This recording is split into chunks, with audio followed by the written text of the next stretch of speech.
অনেক ভাই জানতে চেয়েছেন সুগান 3005 PM দিয়ে কিভাবে শর্ট কিলিং করবেন। তো এটা আপনাদেরকে শিখিয়ে দিই, একদম সহজ। এটাকে ভোল্টেজ কমিয়ে নেবেন, টুতে নিয়ে আসবেন, ব্যাস। এটা আর কোনো কিছুই করা লাগবে না। তারপর এই যে একটি সেট দেখুন, এটি হলো স্যামসং A30। এই যে সেটটির কোথায় শর্ট আমরা এখন দেখব, কোথায় শর্ট রয়েছে। এই আমরা এই যে এই 2 অ্যাম্পিয়ারে রাখলাম, তারপরে আমরা এখানে এই লাগিয়ে দিলাম।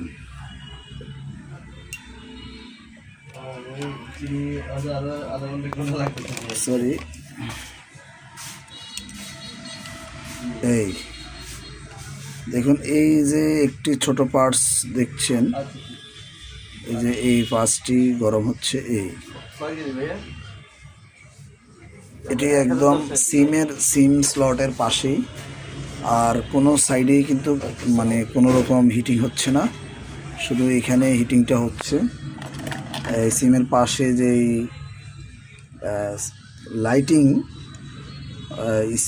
লাইটিংয়ের নয়েজ, দুঃখিত, স্পিকার এখানে ছোট একটি ডায়োড রয়েছে। ডায়োডটি মূলত শর্ট হয়েছে এই সেটের।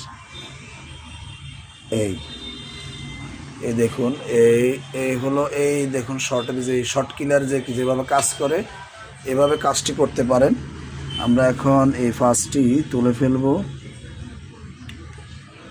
এই ফার্স্টটি তুলে নিলাম। এখন দেখুন একদম কোনো শর্ট নেই, এখন আর কোনো শর্ট নেই।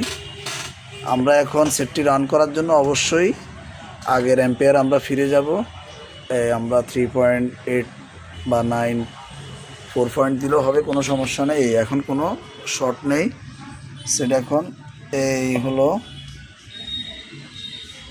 আমরা এখন সেটটি রান করতে যাচ্ছি। আলহামদুলিল্লাহ সেটটি রান হয়েছে।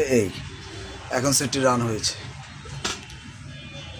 এভাবে আমরা সুগান 3005 PM দিয়ে আমরা শর্টের কাজ করতে পারি। এই হলো আজকের ভিডিও। আমাদের এই হাসান ভাইয়ের মোবাইল, আমাদের